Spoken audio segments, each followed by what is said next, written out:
Negeri Sembilan ini ialah home ground kita. Jadi Negeri Sembilan, kita pastikan Pakatan Harapan menang di Negeri Sembilan dan tubuhkan kerajaan negeri. Kita akan membina semula momentum di Negeri Sembilan selepas tidak berjaya pada pusingan pertama di Johor. Itulah kata-kata semangat yang dikeluarkan Anthony Locke apabila timbalan pengerusi Pakatan Harapan ini berucap di dalam kempennya bagi menghadapi pilihan raya Negeri Sembilan yang bakal berlangsung Ogos ini.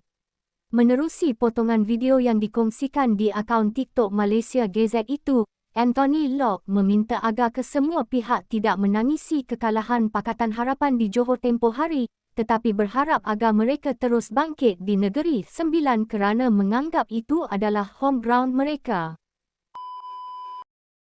Malam ini kita akan memulakan chapter baru.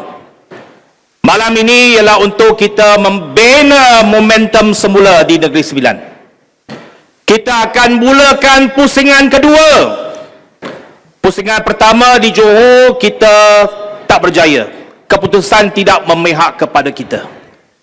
Namun begitu, tidak ada ruang dan masa untuk kita berduka cita. Tidak ada masa untuk kita rasakan bahawa kita tertewas.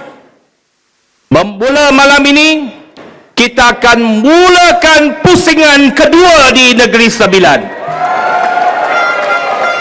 Negeri Sembilan ini ialah home ground kita. Jadi Negeri Sembilan, kita pastikan Pakatan Harapan menang di Negeri Sembilan dan tubuhkan kerajaan negeri. Jadi kalau ada kekurangan di Johor, kita lihat bagaimana kita tambah baik di Negeri Sembilan. Malam ini kita memberikan satu halut tuju yang cukup jelas.